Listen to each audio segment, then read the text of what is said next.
Mano, boa tarde. Queria que você analisasse o tamanho da perda técnica para o Cruzeiro e falasse sobre a venda da Rebeca. Imagino que seja a perda com a venda da Rebeca.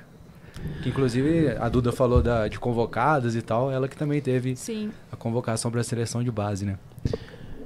Baita talento, né? Nós sabíamos disso. Mas quando foi uma negociação assim, em cima da hora, batendo no fechamento da janela, né? E a decisão precisava vir de uma forma rápida, né?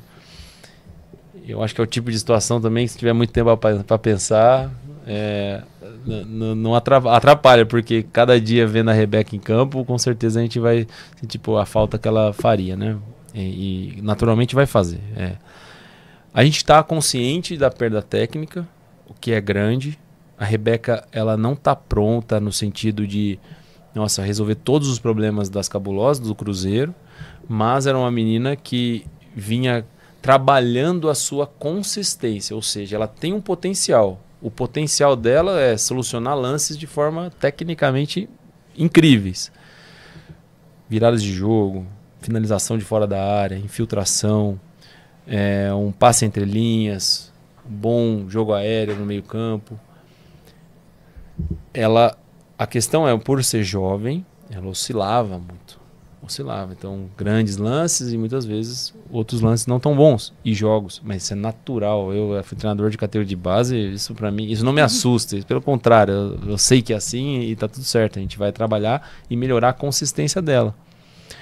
Vem essa oportunidade e a gente olha a Bárbara, gestora fantástica que é, ela olha o contexto como um todo. E ela pensa, Jonas, existe uma perda técnica hoje, mas que esse movimento de mercado ele é interessante para todo o contexto do Cruzeiro.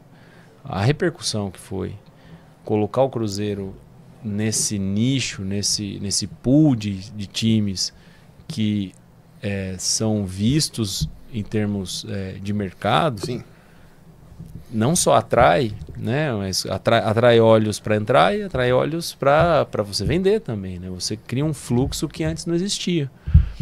Então nós confiamos assim de que essa perda técnica ela vai ser suprida, primeiro com quem segue no nosso elenco, que a gente confia muito em todas, mas também a gente sabe que a Rebeca, a gente torce muito por ela, a gente sabe que esse movimento ele vai trazer também, ele vai se conectar com o futuro das cabulosas. Deixa eu falar um pouquinho aqui da Bárbara, queria que você falasse, você é entrevistado, mas sobre a parcela dela nesse trabalho sensacional que o Cruzeiro vem desenvolvendo no futebol feminino. Eu sou suspeito que eu sou fã da Bárbara, mas queria que você falasse dela. Você que trabalha ali no dia a dia, todo dia você tem contato? Ah, Marcão, a Bárbara é uma lição todo dia, assim, conviver com ela. Ela é simplesmente fantástica, assim, tudo que ela faz. Não existiria futebol feminino, eu ouso dizer, do Cruzeiro se não fosse por ela, né? No sentido de que lá em 2019... Eu até falo do Mineiro um pouco, porque a Bárbara teve uma passagem no América e ela foi crucial para o futebol feminino mineiro começando a ter o patamar que realmente tem que ter. Então a Bárbara, além do papel essencial que ela tem aqui no Cruzeiro, já tive a oportunidade de comentar isso com ela, no América também, ela foi a percussora bem ali no iniciozinho, lá por volta de 2016, se eu não me engano também. O América também faz um trabalho muito bom, sólido, né? Tá na Série A1, tem um tempo, os espartanos, isso mesmo. Parabéns para todo mundo do América também. Não, sem dúvida. É uma pioneira, né? É uma pioneira do futebol feminino mineiro e quando a gente fala lá atrás sobre as boas práticas que aconteciam isoladamente, ela é responsável direta por uma dessas boas práticas. Sua primeira pergunta, assim, foi. Exatamente. E trabalhar com a Bárbara é simplesmente fantástico. A verdade com que ela trata tudo, a coragem com que ela assume as responsabilidades, né, que são muitas e não são fáceis, a lisura, a lealdade, o tratar tudo. Por mais difícil que seja o assunto, a gente parte da verdade e ela alimenta isso dentro do núcleo da comissão técnica, ela parte da verdade, toma as decisões, conduz as pessoas com muita humanidade. Assim, ela é fantástica, assim, a Bárbara. E também muito técnica, assim, ela sabe solucionar os problemas, né? Não é só o espírito ou a liderança no sentido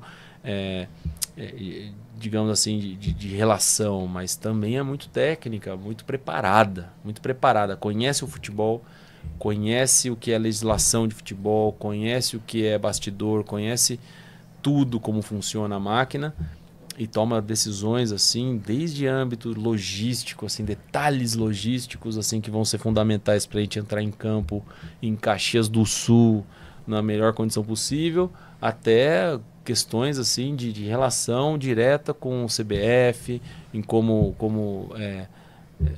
conduzir questões mais macro, assim. A definição da palavra gestora. Fantástica.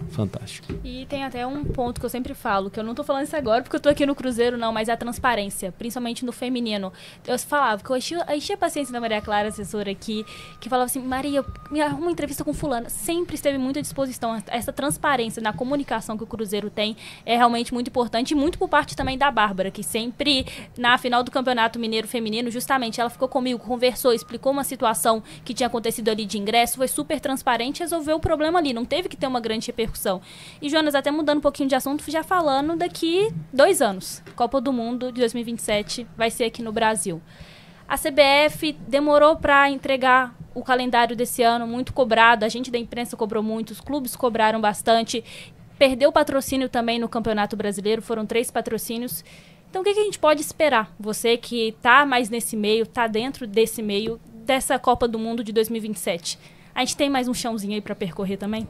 Ô Duda, só Jonas, foi a mesma pergunta que a Letícia Cássia fez. Então, só para já mandar um abraço para a Letícia aqui do chat, ela também perguntou o que esperar da Copa do Mundo aqui no Brasil. Bom, eu acho que assim, em 2027, tudo vai acontecer. A gente vai chegar lá, vai estar a Copa do Mundo, vai ser um evento fabuloso. Vamos herdar coisas fantásticas em relação à nossa modalidade, a cultura, a forma com que as pessoas vão olhar para a modalidade. Assim, eu tenho certeza disso. O caminho até lá, para mim, ele é obscuro, assim. Ele é obscuro. Porque exatamente no mesmo período em que se anuncia a Copa, não se anuncia calendário. Eu trabalhei com uma pessoa que ela falava assim, é preciso planejar para você ter sucesso. Isso vinha de uma cultura que era fora do Brasil, essa pessoa não era brasileira. E eu olhava assim e falava, pô, é verdade, mas ao mesmo tempo, na nossa cultura, muitas vezes a gente dá mais valor para a nossa criatividade, a nossa capacidade de solucionar problemas diante, né, dessa forma, enfim, criativa que o brasileiro tem e tudo mais. O improviso, mas não de uma forma pejorativa. Assim. Eu tenho orgulho da nossa capacidade de improvisar e sair de uma situação desconfortável. Mas quando se pensa em gestão do futebol brasileiro, gestão de grandes clubes, acho que esse é fundamental o plano. É fundamental o planejamento para você ter uma direção. Porque a quantidade de problemas que vão aparecer diariamente e que são muito capazes e de parecerem urgentes e que a decisão para solucionar ele pode te afastar do que você quer futuramente é muito grande. A Bárbara sempre fala sobre isso. Nós precisamos ter uma direção. E eu acho que parece assim que a Copa do Mundo ela vem de uma forma mais isolada, assim, essa direção está carente. E aí, enfim, o que a gente vai se deparar é assim, precisa de um calendário. Ah, não, mas a gente precisa ouvir os clubes. Então vamos ouvir os clubes. Então assim, só que ouvir os clubes te demanda tempo.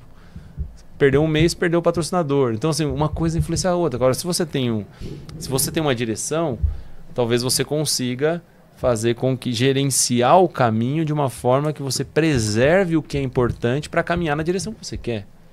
Eu acho que isso, a Copa do Mundo vai ser fantástica, eu não tenho dúvida. E assim, eu tenho o privilégio de trabalhar na FIFA, assim, sou um freelance da FIFA, participo do que é desenvolvimento de futebol feminino lá.